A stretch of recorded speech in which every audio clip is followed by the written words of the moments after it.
Finally.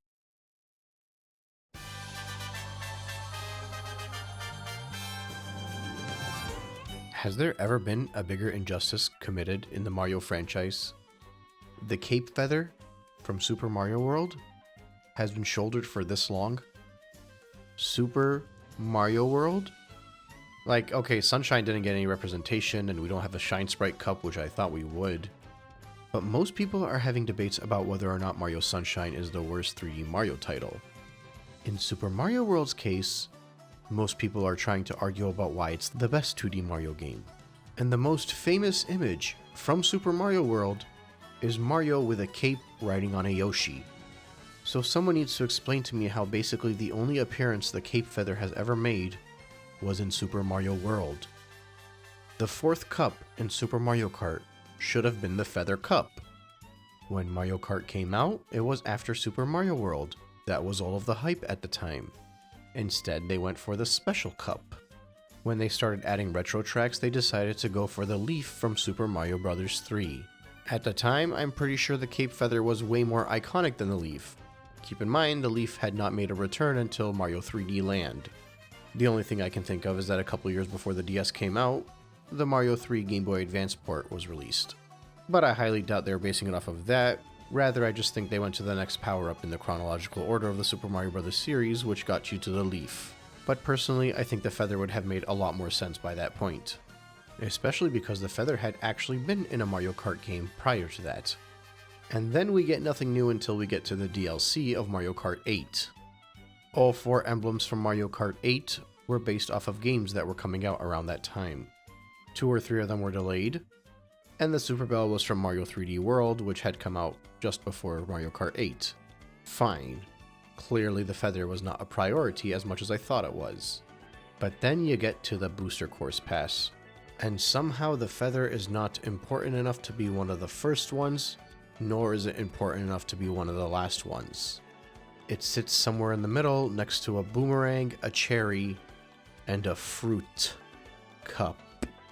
Why? Do people not value Super Mario World as much as I thought they did? Do we not all agree that this was the greatest game ever made? Was the cape feather not the best addition to any title? You have a cape that allows you to break the game, but it takes a whole lot of practice to learn how to do it.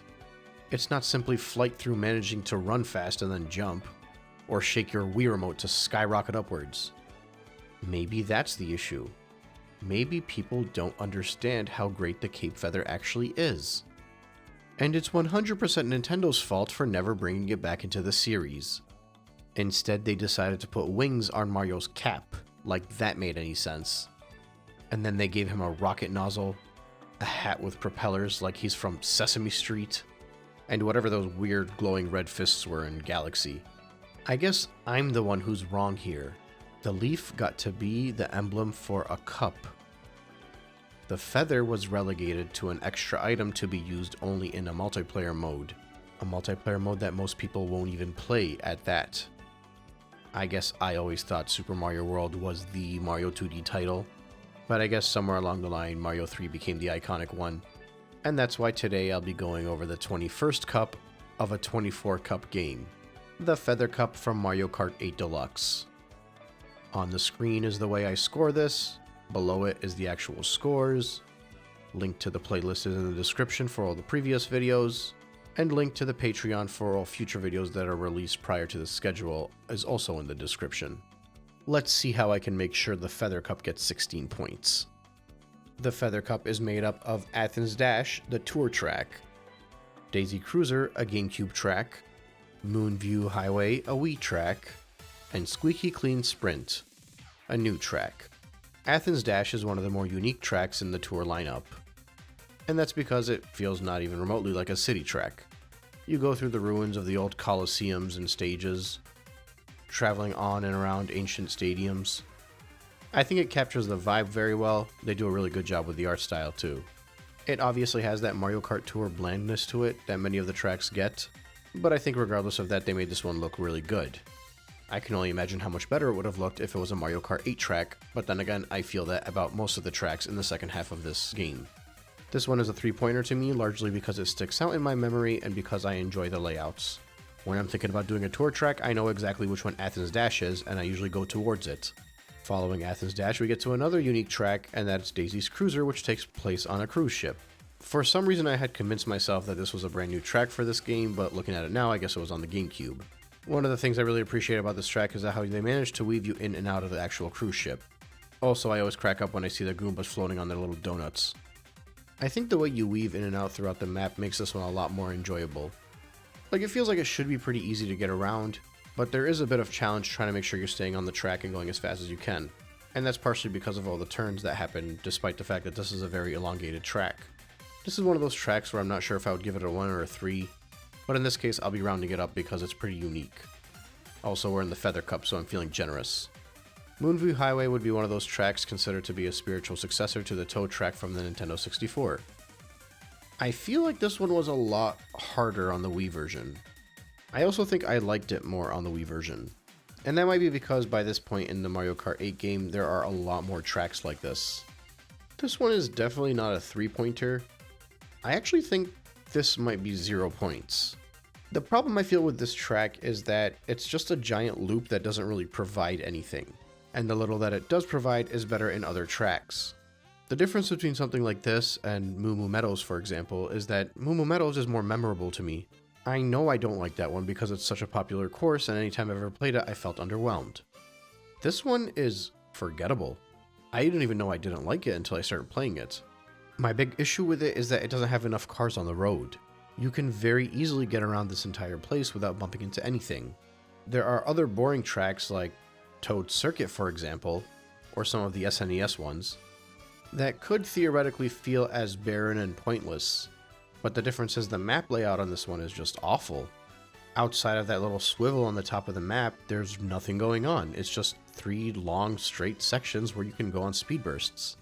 Whereas Toad Circuit at least is a figure 8, so you gotta work on your drifting every now and then. This was partially the same reason I didn't like the map in Moo Moo Meadows either. When map layouts are this boring, you have to hope that the stage gimmick picks up the slack. If the stage gimmick is not exciting enough to make up for this boring map, then what's the point of playing this map?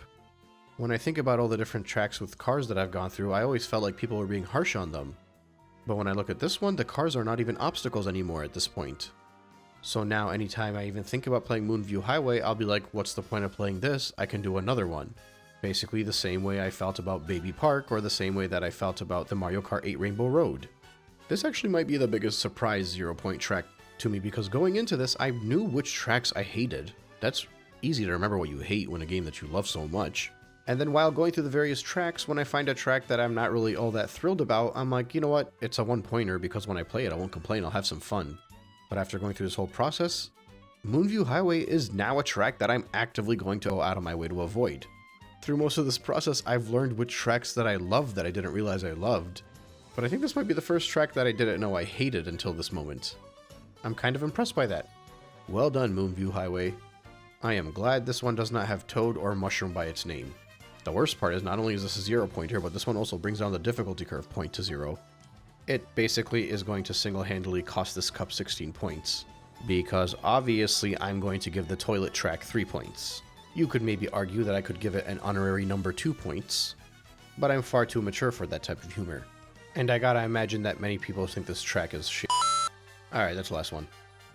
So this track is not only good because it's based off of the bathroom.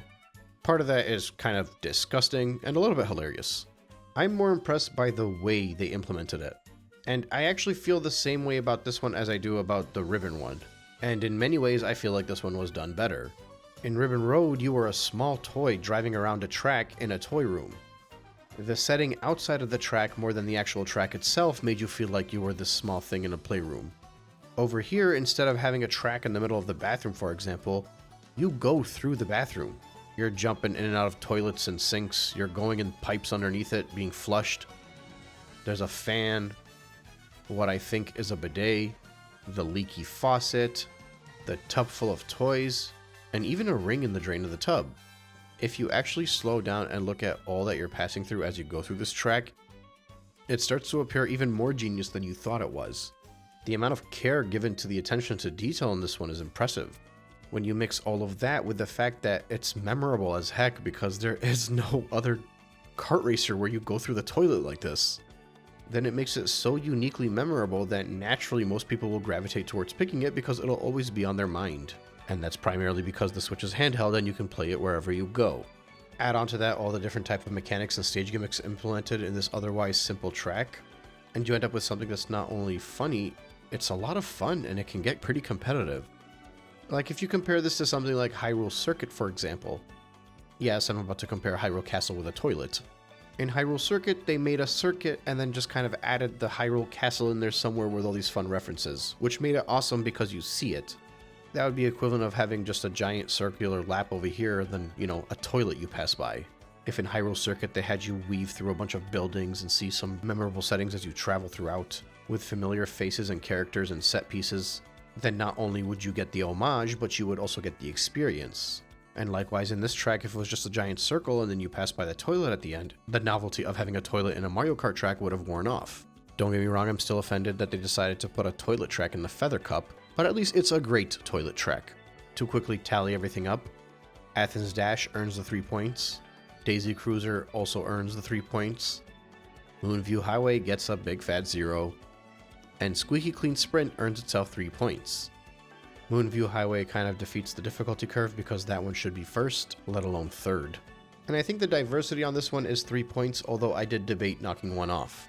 There's a bit of overlap between Squeaky Clean Sprint and Daisy Cruiser in regards to the water, and the track layouts on Moonview Highway and Squeaky Clean Sprint may somewhat overlap, but unlike in some of my previous Grand Prix where I felt like it was a lot more obvious, for this one I feel like I would be actively trying to point out something similar to knock off a point. These tracks don't feel remotely the same to go through. Not only in the aesthetic, but also in the map layout and the way that they actually play. So like I said earlier, Moonview Highway completely butchers this cup. It single-handedly ruins the difficulty curve point because I think the other 3 tracks are in the order they should be in. And on top of that, it doesn't even manage to pick up a single point. It takes the whole Grand Prix from 100% to a 75% by itself. Which means I'm just going to say this from now, since Moonview Highway is the sole reason my Feather Cup does not earn itself 16 points. Let's make it official from now. My least favorite track in the entirety of Mario Kart 8 Deluxe is Moonview Highway. Well done. Let's move on to the Cherry Cup.